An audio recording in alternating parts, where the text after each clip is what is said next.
ഒരു ജനപ്രതിനിധിയുടെ ജനപ്രീതി, ജനങ്ങൾ അയാളിൽ നിന്ന് പ്രതീക്ഷിക്കുന്ന അവൈലബിലിറ്റി, അതൊരു മനുഷ്യരൂപമായി ഉടലാർന്നു നിന്നാൽ ആ മനുഷ്യരൂപത്തെ നമുക്ക് വിളിക്കാൻ കഴിയുന്ന പേരാണ് മഞ്ഞളാംകുഴി അലി എന്നുള്ളത്.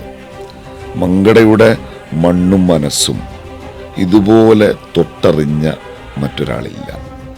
മങ്കടക്കാർക്ക് ലഭിക്കാവുന്ന ഏറ്റവും വലിയ ഒരു സൗഭാഗ്യമാണ് അവരുടെ പ്രിയപ്പെട്ട അലി സാഹിബ് എന്ന്. അതൊരു തെരഞ്ഞെടുപ്പ് പ്രചരണ വാക്യമല്ല. മങ്കടക്കാർ അത് അവരുടെ നെഞ്ചത്ത് കൈവച്ച് സാക്ഷ്യപ്പെടുത്തുന്ന ഒന്നാണ്. മന്ത്രിയായിരുന്ന കാലഘട്ടത്തിലൊക്കെ കേരളത്തിൻ്റെ നഗരവികസന രംഗത്ത് നല്ല സംഭാവനകൾ നൽകിയിട്ടുള്ള, നിയമസഭാ ചർച്ചകളിലൊക്കെ കാര്യങ്ങൾ പഠിച്ച് അവതരിപ്പിക്കുന്ന, ഇതൊക്കെ ആയിരിക്കുമ്പോഴും മങ്കടക്കാർ എപ്പോൾ വിളിച്ചാലും അവർക്കരികിലേക്ക് ഓടിയെത്തുന്ന, മങ്കടയുടെ സ്വന്തം എന്നൊക്കെ നമുക്ക് വെറുതെ ഒരു പറച്ചിലല്ല, അത് അക്ഷരാർത്ഥത്തിൽ യാഥാർത്ഥ്യമാക്കി മാറ്റിയ പ്രിയപ്പെട്ട മഞ്ഞളാംകുഴി അലിയുടെ ഇത്തവണത്തെ തെരഞ്ഞെടുപ്പ് വിജയം, അത് ഒരാഘോഷമായി, ഒരാരവമായി മാറാൻ മങ്കടയുടെ മണ്ണ് തയ്യാറെടുത്ത് കഴിഞ്ഞു, മങ്കടയുടെ മനസ്സും തയ്യാറെടുത്ത് കഴിഞ്ഞു.